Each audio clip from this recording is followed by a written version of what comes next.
warahmatullahi taala wabarakatuh. Kusoo dhawaada course-yan gaarka ah aan ku baranayno research design or training of trainers research methodology. Course-yan aan noo bilaaban doono insha Allah.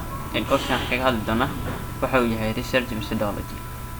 Hadaan si guud u waadixino research wuxuu yahay research waa baarid ayadoo loo maray nidaamyo kala duwan. Research waa waxa qayb ka mid ah cilmiga kaasoo lagu qaato kollejyada ama jaamacadaha sanadka koowaad markaad baranayso. Sanadka koowaad ee aad baranayso waxaad arki doontaa maadooyin badan sida research methodology, psychology, sociology, iyo wixii la mid ah cilmi nafsiga iyo cilmiga bulshada iyo waxyaalaha baarida. Research methodology-ga haddaan sharaxaad ka bixino waa cilmi kaasoo kaga hadla wax baarida investigation inuu sameeyo qofka. Waxa uu baaraya waa cilmi ama waxa uu baaraya waa sida tirokoob oo kale. Markaad doonayso inaad bulsho aad tirokoobto si sawirka gadaal aad ka dheehan karto waa tirokoob. Tirokoobkaas oo ah bulsho meel degta inaad research ku sameyso. Research sidoo kale waxaad ku sameyn kartaa adigoo cilmi soo saaray cilmi baaris adoo sameynaya oo aad qodobadii aad baartay aad soo bandhigayso. Sababaha research-ga ama waxyaalaha research-ga sida loo sameeyana waan baran doonaa insha Allah. Marka research methodology-ga waa habka aad cilmiga ku baaris sayniska. Hadday tahay saynisyo kala duwan culimada muslimiinta ama saynisyahanada oo idil saynisyahanada ugu weyn ee muslimiinta ayaa hore baaritaanka u sameeyay sida Ibn Khaldun iyo waxyaalo la mid ah. Inaad cilmi soo saartaa research as science aan soo bandhigtaa waxaa la yiraahdaa research methodology. Tisqaad ayaa bixinaysa Abriil 2022 ayaan qaadanaynaa research methodology course. Okay, section contents waxyaalaha aad ku baranayso maxay tahay. Overview of research methods. Hababka loo sameeyo baarida iyo cilmi baarida loo sameeyo. Research waa cilmi baaris. Distinguish inaad kala saarto between quantitative and qualitative research. Quantitative iyo qualitative research ay jira maxay yihiin ayna kala saarto. Inaad sheegso kala noocyada iyo applicable of different research iyo hababka loo isticmaalo application loo isticmaalo research methodology-ga. Aan kusoo gabagabeyn doono questions and answers ay kusoo gabagabeyn hadduu Ilaah subxaanahu wa ta'ala qadaro. Research methods overview maxay tahay research? Research methodology. The methodology is an outline of the overall data collection. Methodology-gu waa aruurin xog inaad aruuriso haddana aad analyzing strategy inaad habab badan aad u analyze garayso strategy badan oo maraya that way be used taasoo la isticmaali doonto implement si loo hirgeliyo the research cycle nidaamka cilmi baarida. Cilmi aad soo baartay cilmigaasi faa'iidada ka dhalatay in la implement gareeyo cilmigaas aad soo heshay strategy ahaan iyo nidaamadiisa dhan ku saxan yihiin ee haddii la sameeyo la practice gareeyo soo baxay waxa kuu soo baxay ama wax si dheeraad ah ayaa waxaa la yiraahdaa methodology. The methodology should be inuu noqdaa compatible with preliminary data analysis plan. Waa inuu noqdaa marka methodology-ga habka aad cilmi baarid u sameysay mid compatible oo ah mid adag oo dhameystiran lehna marka hordhac ama diyaar garow ah kaasoo xogta aad soo bandhigtay qorshahaaga uu yahay. Waa inuu lahaadaa qorshe aad xog hordhac aad kusoo bandhigayso ahna sidoo kale compatible waxaa la yiraahdo amar compatible-ka waa inuu waafaqsiya waxay yihiin waafaqsan daatada aad soo analyze garaysay. Kaasa waxaa yiraahdaa methodology ay qofkaas waa methodologist ama cilmi uu soo bandhigay. Sidoo kale be designed waa inuu design gareeyaa in a way that ensures the intended scope of research. Waa inuu qofka sidoo kale uu soo design gareeyaa hababkaas inuu yahay marka mid insurance ah oo la hubiyay sidoo kale lagu talagalay marka baaxadda cilmiga aad sameysay baaridiisa. Sida tusaale ahaan objectives hadafyada aad ka leedahay and research questions iyo su'aalaha kaaga imaan kara cilmigan aad sameysay aad baaritaan ku sameysay waxa kaaga imaan kara su'aalooyin iyo hadafka adiga ka leedahay inaad ka jawaabi karto.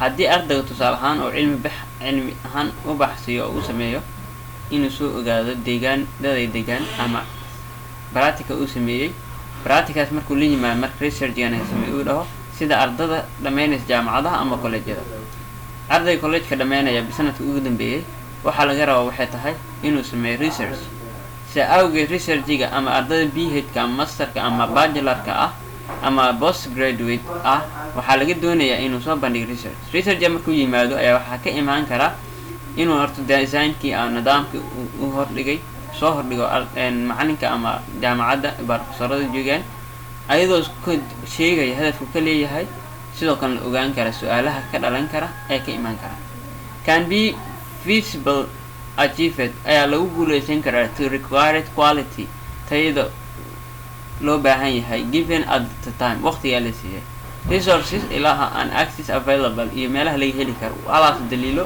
waa inuu haya qofka designing a methodology inaad methodology habka baarida inaad design gareyda involves waxay la xiriirtaa 3 case components ay ku xiran tahay ko selecting inaad dooranto the overall research method habka guud ee aad ku dooratay cilmi baarida inaad soo bandhigto sidoo kale selecting inaad doorato the appropriate data xogta ku muhiim collection xogta u muhiimsan ee aad soo ururinayso inaad doorato sidoo kale designing inaad design gareydo sampling strategy hababka ama meelaha aad ka soo qaaday tusaale ahaan haddii aad tirkoob lagu diro nadariyaad ama waxyaalo aad soo bandhigto oo inay leeyihiin strategy lagu aqoonsan karo categories of research methods markaad baarida sameynayso waxyaalaha kelmadaha aad u baahan tahay waa inaad haysataa research methods hababka cilmi baarida are broadly distinguished si weyn waxaa lagu kala saaraa between the following categories kelmadahan ayaa la soo kow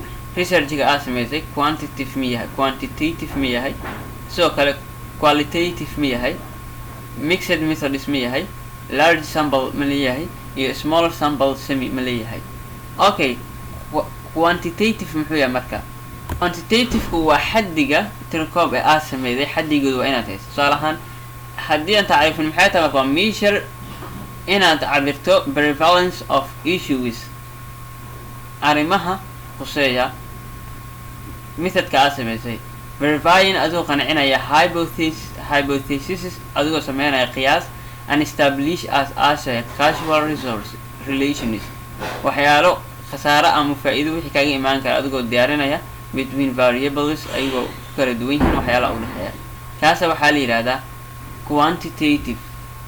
quantitative-ku waa tirada marka aad haysato qualitative-kuna waa tayada uu leeyahay marka research-ga aad sameysay oo ah tayada methodska aad sameysay ayadoo laga fiirinayo waxaa la yidhahdaa explore inaad qofka aad sameyso marka ugu horeyso sahmin inaad sameyso and discover ama shacka qaadid inaad sameyso theme yani waxa ka dambeeya baarida aad sameeyay okay develop inaad horumari ku sameyso theorize inaad fikrad iyo waxyaalo ka sameyso sidoo kale reeda inaad meelaha ugu dhow ama halka meelaha aad ka keentay inaad cadeyn karto sidoo kale reeda then verify inaad cadeyn karto meelaha aad keentay hypothesis inaad sameyn karto qiyaaso iyo measure inaad cabiri karto waxa ka dhalan kara iyo mid ugu dambeeyso laga rabo waxay tahay marka occurrence ma tahay waxaan dhacda ma tahay waxyaalo dhacay ma tahay waa su'aasha marka waa rajeynaya quantitative waan soo baranay qualitative waan soo baranay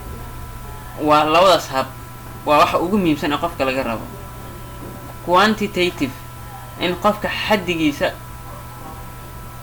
uu ahaayo quantitative oo ah tirada laga rabo xaddigeeda inuu yaqaan qofka iyo qualitative tayada uu soo bandhigay okay mixed methods waa combine both marka la isku daro quantitative tirada aad soo saartay iyo xaddiga iyo tayada uu leeyahay baaridaada marka la isku daro waxaa yidhahdaa mixed methods waa to collect inaad soo aruurido and analyze grades both labada types of data labada xog aad keentay quantitative iyo qualitative xogaas aad keentay use both approaches in tandem inaad ugu dhawaan aad ka sameydo marka waxa tandem inaad ka sameyso oo ah tandem oo ah marka tusmo inaad ka sameydo oo aad dadka tusaale garan karto large samples maxay yihiin waa structured data collection yani qaab dhismeedka u sameysan tahay xogtaada and sidoo kale predominantly deductive analysis.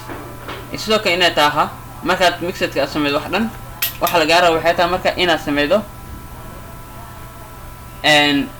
predominantly inaad markaasi aad ku sameyn karto xogtaada inaad waxna ka jari karto waxna aad ku dari karto.